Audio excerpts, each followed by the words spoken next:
Bonsoir, c'est toujours un plaisir de nous retrouver. Nous parlons actualité en République démocratique du Congo. Bienvenue dans ces 15 minutes de décryptage.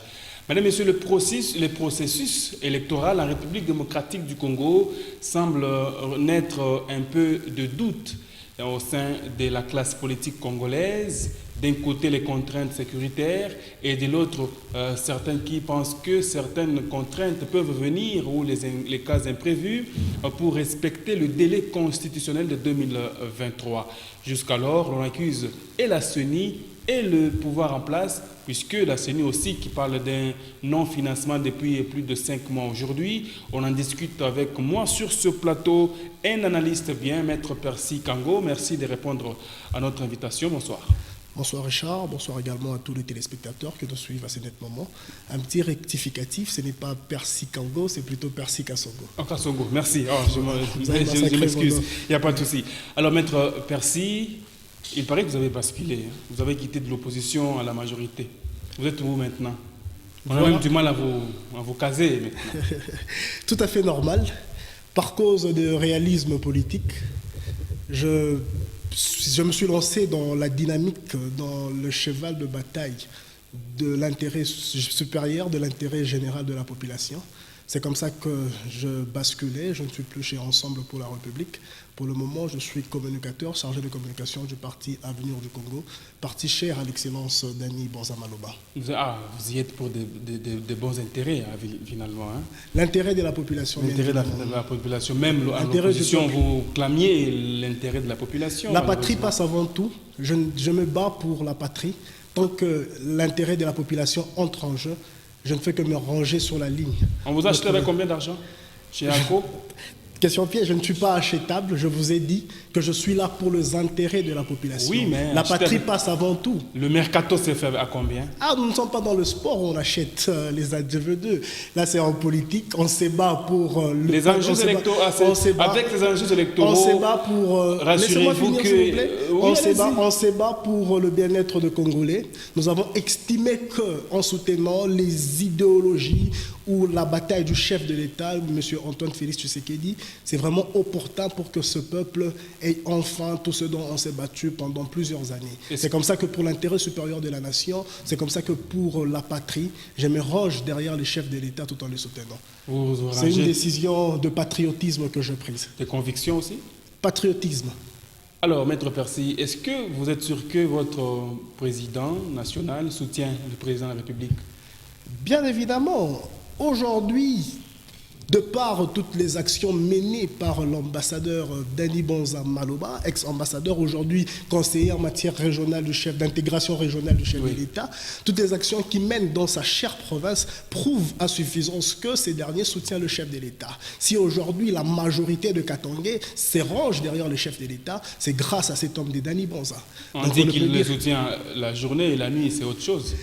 Enfin, tout le monde est libre de penser, ça ne reste que de spéculation, mais ce qui est probable et qui peut être prouvé, c'est qu'on sait que si tous les Katangais aujourd'hui soutiennent le chef de l'État, c'est grâce à cet homme de Dany Bonza Maloba. Vous êtes sûr? Très sûr. Kaboula ne fait pas? C'est toute une panoplie, mais d'une grande importance. D'abord, Dany Bonza Maloba et les restes suivent. Il n'est pas candidat président, lui? Dany Bonza, non, il est derrière le chef de l'État. Il soutient la vision du chef de l'État. Il soutient la réélection du chef de l'État en 2018. C'est ça les. Mais pourquoi il est critiqué comme quoi il ne soutiendrait pas normalement le président de la République et que ce n'est qu'un leurre? Je vous ai dit tantôt que tout le monde est libre de penser, tout le monde est libre de réfléchir. Tout le monde est libre, on ne peut pas rêver, c'est leur droit le plus légitime, on ne peut pas leur interdire de penser, de spéculer. Il suffit de nous le prouver. Et Dany Bonza nous prouve noir sur blanc qu'il soutient le chef de l'État. Est-ce qu'il y aura élection dans le délai dans ce pays? Bien évidemment, vous avez suivi les chefs de l'État. L'ambition ou le principe, c'est que les délais constitutionnels soient prévus, soient respectés. Voilà les chevals de bataille. Sur le terrain, on sent qu'il y a des tractations, des contraintes évoquées ici et là. Le président de la CENI lui-même qui parle d'un non-financement depuis octobre 2022, vous pensez que ça va aller comme ça? Les contraintes, c'est tout à fait normal. Même dans les échéances électorales en France, aux États-Unis, il y a toujours des contraintes. Mais la véritable question qu'il faut se poser, est-ce que nous allons arriver à surmonter cette contrainte? Moi, je pense que oui. Ce que j'ai aimé dans la dernière, sortie médiatique du président de la CENI, c'est qu'il dit et il reconnaît que les financements de la commission de la CENI, c'est une priorité pour notre gouvernement. Au moment opportun, au moment où nous allons solutionner les petits problèmes, nous allons accorder l'argent à la CENI et les élections seront organisées dans les délais constitutionnels. Dans les délais constitutionnels, ça veut dire en décembre. Le 20 décembre 2021. Mais vous savez que le FCC demande à ce que l'on puisse stopper d'abord le processus d'enrôlement pour pacifier tous les territoires. Il y a une jurisprudence. Si l'on stoppe aujourd'hui, est-ce que vous pensez qu'on va respecter le calendrier? Le calendrier sera basculé. C'est une demande, c'est un avis d'un groupement, d'un groupe politique. Mais il faudrait que je vous rappelle, il est de jurisprudence que les FCC nous avaient amenés aux élections sans une partie de la République. Ouais. Il est connu de tous. Oui. Il y a Boutembo, Béni et consorts. Nous étions allés aux élections sans cette partie de la République. Mais nous, en tant qu'union sacrée, nous n'allons pas entrer sur cette perspective. Nous allons nous battre pour que tous les citoyens exercent de leur droit de voter. Voilà notre cheval de bataille, M. Richard. Ils vont voter, oui, mais est-ce que, on dit que pour voter, il faudrait avoir sa carte d'électeur? C'est un casse-tête aujourd'hui. Je ne sais pas si vous êtes déjà fait enrôler vous-même. Est-ce que vous avez vécu, c'est que la population congolaise est en train de traverser? Bien évidemment, je me suis déjà fait enrôler, j'ai déjà accompli mon devoir citoyen et les échéances d'enrôlement continuent et je suis très sûr que tous les derniers Congolais auront au moins leur carte de lecteur. Quand? Parce qu'on est déjà à la fin du processus. C'est là qu'ils n'ont pas encore eu. Nous allons toujours voir, la CENI verra toujours dans quelle perspective prolonger les échéances des enrôlements. Pendant ce temps-là, ceux de l'Est ont du mal à obtenir leur carte, ils ne vont pas voter. Hein? Nous allons trouver des palliatifs par rapport à cette question. Moi, je vous rassure, avec toute une conviction, que tout Congolais digne de ce nom, tout Congolais avec le droit de vote va l'exercer. Ça veut dire quoi? Vous pensez qu'on va rallonger davantage jusqu'en juin? À entendre votre discours? Si ça ne va pas entacher, je pense que des mesures nécessaires, des mesures de bienfaisance seront prises. Non, mais on est déjà le 10, Maître Percy. Oui, je vous ai parlé d'une prolongation qui peut suivre. Ça peut. Et la question qu'il faut se poser, est-ce que vous, en tant que journaliste... Ça peut, on n'est pas. Non, mais c'est bon, la question qu'il faut se poser, vous, en tant que journaliste, avez-vous mené des investigations et êtes-vous sûr si, jusqu'à la dernière personne, elle ne s'est pas encore fait enrôler? C'est la question qu'il faut se poser. Mais moi, dans mon entourage, personnellement, dans mon entourage, personnellement, tout le monde se sont déjà fait enrôler. Toutes mes bases en tout cas, j'ai parvenu à circuler dans toutes mes bases et tout le monde m'a rassuré qu'ils ont déjà leur carte d'électeur. Tant bien même qu'il y a eu des contraintes qu'on ne peut pas, tant bien même qu'il y a eu des difficultés qu'on ne peut pas passer comme ça sans dire un mot. Maître Percy, personnellement en tant que Congolais, outre votre casquette d'appartenance dans l'Union sacrée, qu'est-ce qui urge à ce jour? Élection ou paix? Très bien. Aujourd'hui, nous avons besoin... En fait, nous sommes en train de poursuivre deux lièvres à la fois. Et ces deux lièvres, tous, sont très importants qu'on puisse s'en accaparer. Oui. Il y a la question de l'élection, il y a la question de la paix. C'est la même question que je me pose aussi. Faudrait-il qu'on aille aux élections avec la guerre ou faudrait-il qu'on attende rétablir la paix puis partir aux élections? Moi, je pense qu'avant le délai constitutionnel, la paix sera remise à l'est de la RDC. Parce que les efforts fournis par le chef de l'État, la volonté de finir cette guerre, les démontrent noir sur blanc qu'avant les échéances électorales, on aura une solution et il y aura et la paix et élection. Ça, je vous rassure. C'est toujours des promesses. Hein? Pas de promesses, vous allez les vivre. C'est la carte, qui gagne dans ce régime. Toujours des promesses. Non, vous allez vivre. Ça va se vivre. Je ne vous raconte pas. Ça va se vivre. C'est toujours le futur. Le présent, c'est autre chose. Écoutez, il n'y a pas... Jadis, on était à 0 pas. Aujourd'hui, nous sommes à 5. Donc, cela n'empêche que l'on soit à 10 demain. Donc, il n'y avait pas tant bien longtemps, on était vraiment... Vous parlez de quel pas? Les pas, ça veut dire que les efforts d'occupation des localités par ça veut dire que les efforts menés par le chef de l'État, ça veut dire que les efforts menés par le chef de l'État sont en train de produire des résultats. Et ces résultats qui vont nous amener à une paix durable. Donc hier, on était tellement agressés. Jadis, on ne connaissait même pas l'agresseur. On ne connaissait même pas l'ennemi. Mais aujourd'hui, avec ces Félix Tshisekedi, tout le Congolais, toute la communauté internationale, l'on peut pointer du doigt l'agresseur. C'est vraiment un avancé. Pointer du doigt, est-ce que c'est vraiment un avancé. Le combat est facile lorsqu'on connaît son adversaire. Vous connaissez ses principes, je ne peux pas vous l'apprendre sur ces plateaux. Parce que nous parlions de l'urgence tout à l'heure, vous savez quand même que qui trop embrasse mal les trains. Et élections, et paix, et sociale, et autres.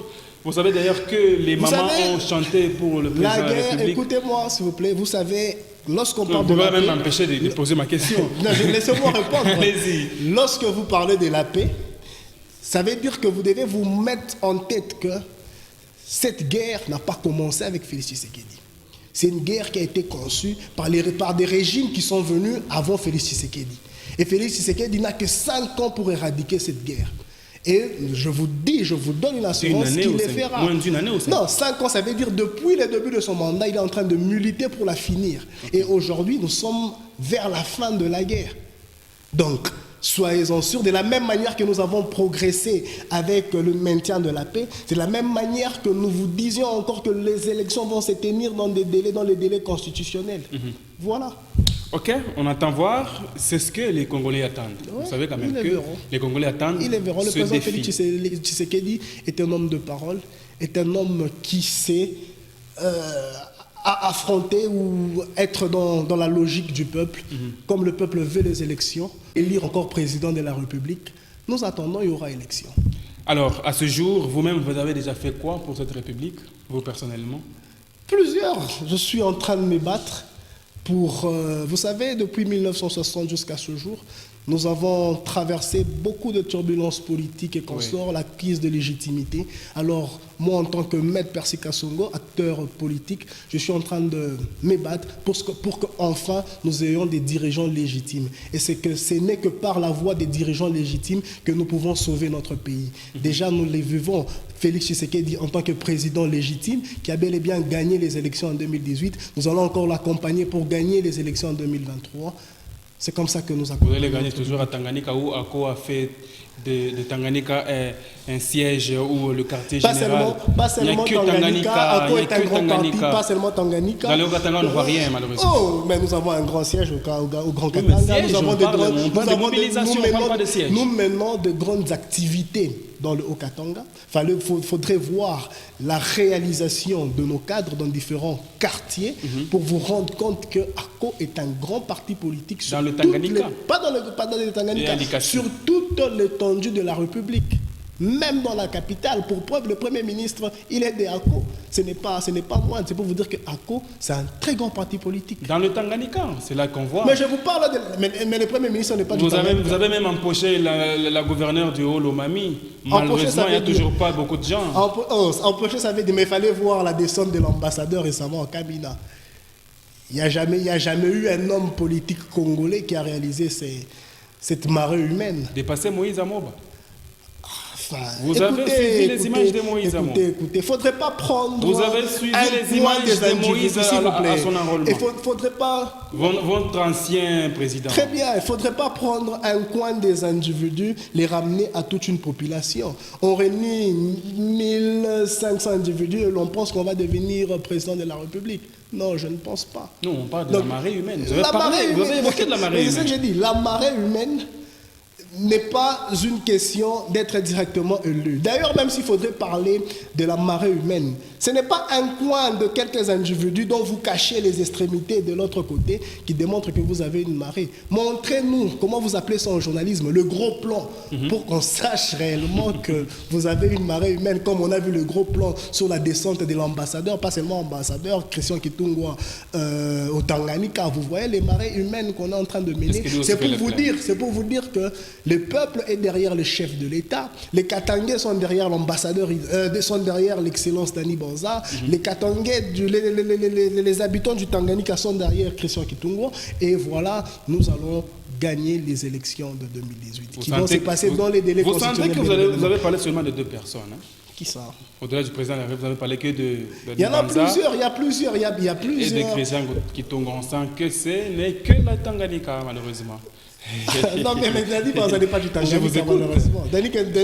Dani Banza n'est pas du Tanganyika. Sama Lukonde n'est pas du Tanganyika. La liste, elle est longue. Ne me poussez pas. Ce n'est pas une émission dans laquelle je vais vous donner le nom de tous les cadres de notre parti. Ce n'est pas l'objectif de cette émission. Katoumi, vous avez déçu, hein?